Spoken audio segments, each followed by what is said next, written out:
Here's an example of an elastic collision.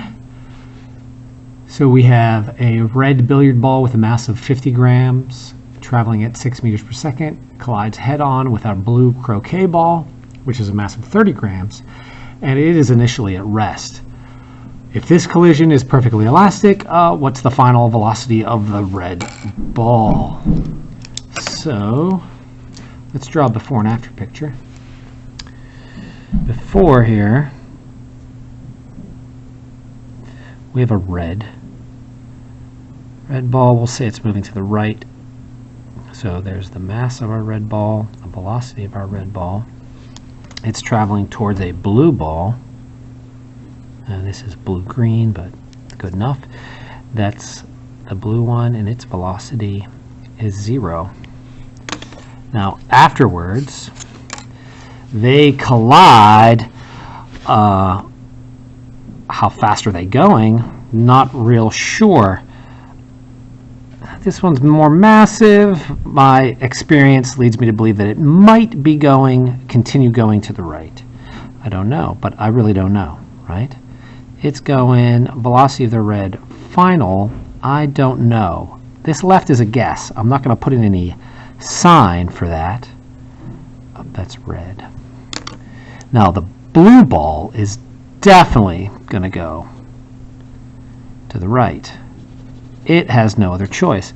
The red one hits it, it's going to have a force applied to it to the right, so that's going to cause it to change its velocity to the right.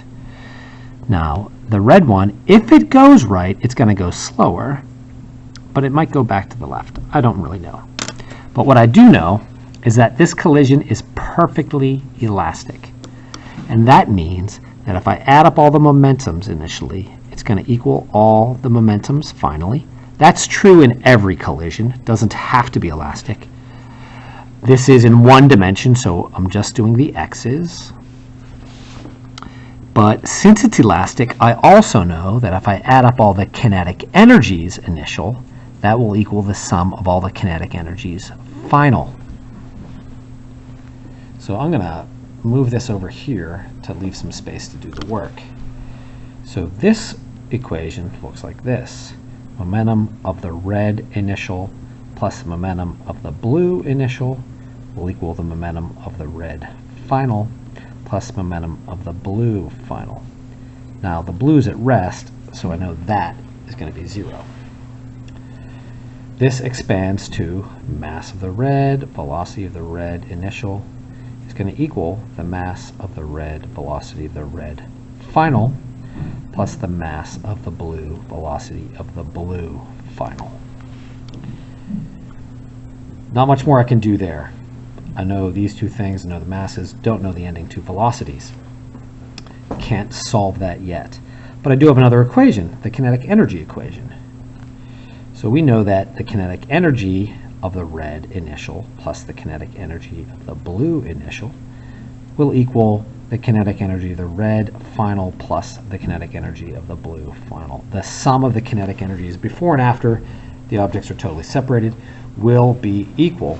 And once again, since the blue one is initially at rest, that kinetic energy is 0.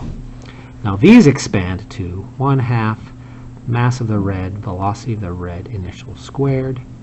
It's going to equal 1/2 mass of the red, velocity of the red final squared, plus 1/2 mass of the blue, velocity of the blue final squared.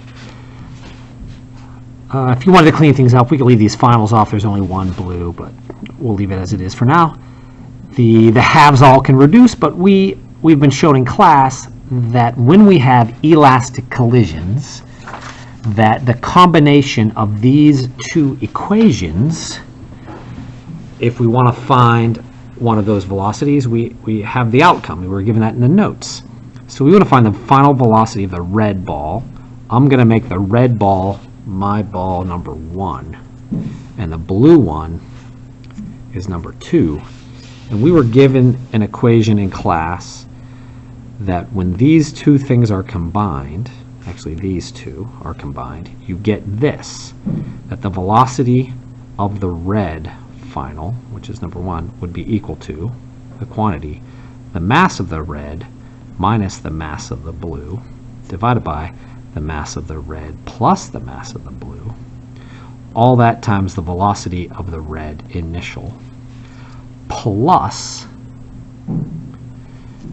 the quantity 2 times the mass of the blue divided by the mass of the red plus the mass of the blue times the velocity of the blue initial. Now I can simplify this because the blue initially is at rest. So this is going to be 0. So this whole term will be 0 because the velocity of the blue initial equals 0. So I'm left with just that to calculate it out. So let me readjust my camera here so we have enough space to do the work. And we're just going to substitute in our values. Now, as I've said before, in this conservation of momentum problems, as long as we keep the masses the same units should cancel out properly. And we see that's going to be true. If these are all grams up here and these are grams down here, we're going to get a gram over a gram. It's going to reduce properly. So that's what we're going to do, just leave them. So we get here, the red one has a mass of 50 grams. The blue one has a mass of 30 grams. The red and blue, again, are 50, but now we're adding them on the bottom, 50 and 30. And the velocity of the red initial was 6, and that's going to give me the velocity of the red final. So I can just plug those in. I'll do it over here where we have some space. 50 minus 30 is 20. I'm going to have 20 over 80 times 6 is going to equal my velocity. So that's 2 over 8 or a quarter of 6. It's 6 over 4, which is 3 over 2, which is 1.5 meters per second. It's positive, so it is in fact to the right. So we find that the velocity of that red one finally is 1.5 meters per second right. Thanks. No problem.